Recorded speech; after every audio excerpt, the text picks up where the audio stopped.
బీసీలకు రిజర్వేషన్లు కల్పించాలి, మహిళా రిజర్వేషన్ బిల్లులో బీసీలకు సబ్ కోటా కల్పించాలి, జాతీయ జనగణనలో బీసీ కులగణన చేపట్టాలని కోరుతూ ఈ యొక్క రౌండ్ టేబుల్ సమావేశాన్ని ఏర్పాటు చేసిన మిత్రులందరికీ కూడా పేరు పేరున ధన్యవాదాలు. అలాగే ఈ కార్యక్రమానికి విచ్చేసిన పెద్దలు అన్న విజయఆర్ నారగోరి అన్న గారు, ఆళ్ళ రామకృష్ణ అన్న గారు, మిగతా ఉద్యమకారులందరికీ కూడా సమయం లేదు కాబట్టి పేరు పేరున వారి అందరికీ కూడా ధన్యవాదాలు తెలియజేసుకుంటూ, నిజానికి ఈ యొక్క పోరాటం కొన్ని దశాబ్దాలుగా జరుగుతుంది. మేము చూస్తున్న క్రమంలోనే ఉస్మానియా యూనివర్సిటీకి వచ్చి దాదాపుగా 25-28 సంవత్సరాల దాకా నుంచి చూస్తున్నాం మేము బీసీ ఉద్యమాలు ఎవరు ఉన్నారు అనేది. ఇంతకుముందు పెద్దలు ఆళ్ళ రామకృష్ణ అన్న గారు చెప్పినట్లుగా మాకు మొట్టమొదటిగా అనిపించింది మా అన్న విజయఆర్ నారగోని అన్న గారు. వారి పుస్తకాలు చాలా చదివాం. వారి యొక్క ఉపన్యాసాలతో ఉత్తేజితులమై నిజంగా కూడా బీసీ ఉద్యమానికి భవిష్యత్తులో ఇంకా యువకులు ఇంకా ముందుకు రావాలన్న ఉద్దేశంతో యూనివర్సిటీలో ఒక పక్క భౌగోళిక తెలంగాణ కోసం కొట్లాడుతూనే సామాజిక తెలంగాణ కూడా కావాలని చెప్పి ఉస్మానియా యూనివర్సిటీ వేదికగా చాలా పెద్ద ఎత్తున కూడా పోరాటాలు చేసినాం. దానిలో భాగంగా పెద్ద పెద్ద సభలు కూడా మహాత్మా జ్యోతిబాపులే జయంతి ఉత్సవాలను కూడా చాలా పెద్ద ఎత్తున కూడా నిర్వహించడం జరిగింది. ఉస్మానియా యూనివర్సిటీలో ఎస్సీ ఎస్టీ సెల్ ఉంది కానీ బీసీ సెల్ లేదు. కానీ దానికోసం కూడా పోరాటం చేసి ఉస్మానియా యూనివర్సిటీలో బీసీ సెల్ కూడా పెట్టించడం జరిగింది. అంటే మాకు ఒక ఉత్సాహాన్ని ఇచ్చిన పెద్దలు అన్న విజయఆర్ నారగోరి అన్న గారు. వారిలో భాగంగానే అన్న మనకి ఈ మధ్యకాలంలో మనకు చాలా ఎక్కడ చూసినా కూడా ఆళ్ళ రామకృష్ణ అన్న లేకోకుండా ఏ బీసీ ఉద్యమం కూడా కనపడట్లేదు. ఆయన పాత్ర ఇతోదికం ఢిల్లీ నుంచి గల్లీ దాకా కూడా ఎక్కడ ఏ బీసీ మీటింగ్ జరిగినా కూడా ఆయన ఖచ్చితంగా ఉండే విధంగా ఉంటున్నారు. వారికి కూడా ధన్యవాదాలు. నిజానికి మనం చూసినట్టయితే స్వాతంత్రం వచ్చిన దగ్గర నుంచి కూడా కాకా కాలేకర్ సమయంలో నెహ్రూ హయాంలో వచ్చింది, కానీ దాన్ని తొంగలో దక్కేయడం జరిగింది. తర్వాత రెండో బీసీ కమిషన్, మండల్ కమిషన్ కూడా రావడం జరిగింది. దాని ద్వారా అంతో ఇంతో కొంత రిజర్వేషన్ ఫలాలు దక్కుతున్నాయి. కానీ మన జనాభా ప్రకారం మనకు రావాల్సిన వాటా ఎక్కడ కూడా కనపడట్లే. ఇవాళ లెక్కలు చూస్తే కళ్ళు తిరిగిపోతున్నాయి. అసలు ఈ లెక్కలు చూస్తే వాళ్ళు ఇచ్చినయే అసలు దొంగ లెక్కలు అంటే ఆ దొంగ లెక్కలు చూస్తే కూడా ఇంకా పిత్తరపోయి తిరిగిపడే పరిస్థితి ఉన్నది. ఇక్కడ ఎంత దారుణమైన పరిస్థితి అంటే అసలు మన మన ఉత్పత్తి కులాలు లేని ఊర్లు ఉంటాయా? ఉత్పత్తి కులాలు లేని ఊర్లు కానీ అసలు తండాలు కానీ గ్రామాలు కానీ ఎక్కడైనా కనపడతాయా? పట్టణాలు కానీ. అలాంటిది వాళ్ళ జనాభా అమాంతం ఒక్కసారిగా పెరిగింది, మన జనాభా అమాంతం ఒక్కసారిగా తగ్గిపోయింది. అంటే మన వాళ్ళందరూ చచ్చిపోయారు, వాళ్ళ వాళ్ళందరూ పుట్టుకొచ్చారు. అంటే ఎంత దారుణమైన విషయం అంటే ఒక్కసారిగా 60 లక్షల జనాభాను తారుమారు చేసి పడేసారు ఒక్కసేసారి ఒక జనగణన ద్వారా. ఇలా విషయం ఏంటంటే అదర్స్ అని పెట్టి దాదాపుగా 12 లక్షల మందిని చూయించారు. 12 లక్షల మంది మాకు కులం లేదని చెప్పుకునే పరిస్థితి తెలంగాణ రాష్ట్రంలో ఉందా? ఎంత దారుణమైన విషయం అంటే దాంతో పాటుగా ఇలా రెడ్డిల జనాభాను ఎక్కువ చూపించే ప్రయత్నం చేశారు.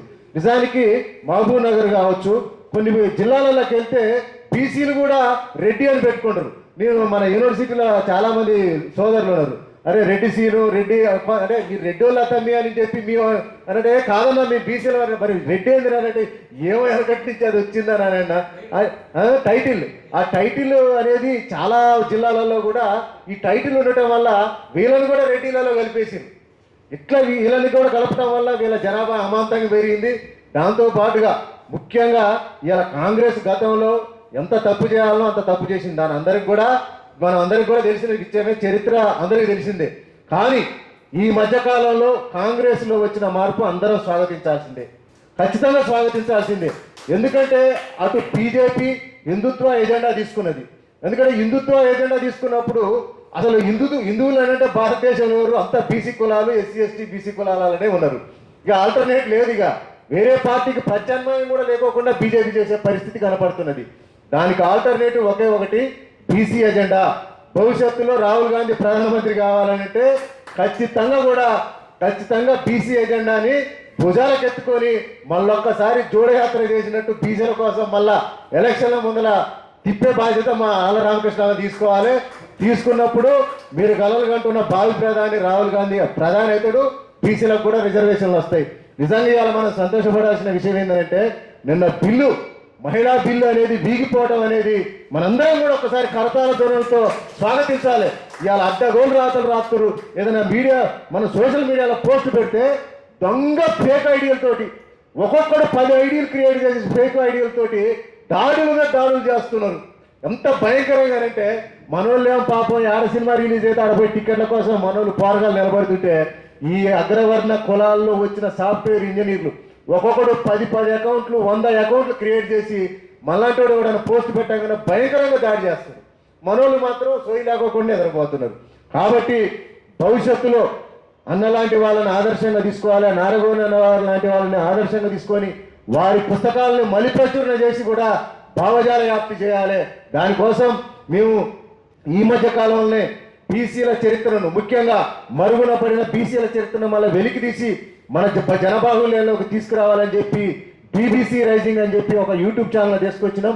దానిలో ఇప్పటికే సర్దార్ సర్వాయి పాపన్న, పండుగ సాయన్న, ఒడ్డెర జాతి కమ్యూనిటీకి తెలియవని ఒడ్డె ఓపెన్ అని మేము మొన్న రికార్డ్ చేసి పెడితే దాదాపుగా రాష్ట్రంలో ఉన్న ఒడ్డెర కులానికి సంబంధించిన ప్రతి ఒక్కరు కూడా చూడటం జరిగింది. వాళ్ళందరూ కూడా చాలా మంది ఫోన్ చేసి అన్న మాకు ఇంత గొప్ప వీరుడు ఉన్నా అని చెప్పి కూడా మాకు ఫోన్ చేసి కూడా వాళ్ళు తెలియజేయడం జరిగింది. అలాగే కర్పూరి ఠాకూర్, చాలా మంది ఎవరి చరిత్ర అయినా సరే మాకు అందిస్తే మా బీబీసీ రైజింగ్ ఛానల్లో ఖచ్చితంగా దాన్ని ప్రసారం చేస్తాం, భావవ్యాప్తి చేస్తాం. అంతేకాకుండా మా నారగోనన్న లాంటి పెద్దల యొక్క వారి యొక్క ఒక అవసరమైతే ఒక 100 గంటలు ఎపిసోడ్ పెట్టుకొనైనా వారి జీవిత కాలంలో వారి అనుభవాలను, వారు నేర్చుకున్న విజ్ఞానాన్ని భవిష్యత్తు సమాజానికి వారి తర్వాత కూడా ఉండే విధంగా కూడా దాన్ని ఒక రికార్డ్ చేసి మొత్తం కూడా మన బీబీసీ రైజింగ్ ఛానల్లో పెట్టే ప్రయత్నం కూడా మేము చేస్తాం. ఆ దిశగా మేము ముందుకు పోతున్నాం. కాబట్టి మీరు తీసుకునే ఏ పోరాటాలలోనైనా కూడా బీసీ ఉద్యమ వేదిక, బీబీసీ రైజింగ్ ముందుంటది. మీరు చేసే పోరాటాలలో అది ఎలాంటి పోరాటమైనా సరే, ఇవాళ మన మహిళా బిల్లు వీగిపోయిందని సంబరపడొద్దు, మళ్ళీ అది ఏవో ఒక రూపంలో కూడా ముంచుకొచ్చే ప్రమాదం ఉన్నది. దాన్ని ఎక్కడికక్కడ అడ్డుకట్ట వేయాలి. అవసరమైతే మా అల రామకృష్ణ అన్న ఢిల్లీ వేదిక మళ్ళీ ఒక ప్రోగ్రాం తీసుకున్నా. గతంలో మీరు చాలా ప్రోగ్రాంలు తీసుకురు. ఇలాంటి అన్నలాంటి మేధావులందరినీ తీసుకుపోదాం. ఆడ ఇంగ్లీషు, హిందీ ప్రావీణ్యం ఉన్న అందరి మేధావులు తీసుకుపోయి మళ్ళొక్కసారి మన గలవిప్పి ఢిల్లీ కేంద్రంగా పెద్ద ఎత్తున కూడా ఉద్యమించే విధంగా మనందరం కూడా పోరాటాలు చేద్దామని చెప్పి తెలియజేసుకుంటూ నాకు అవకాశం ఇచ్చిన మిత్రులందరికీ పేరు పేరున ధన్యవాదాలు చెప్పుకుంటూ జై బీసీ, జై బీసీ.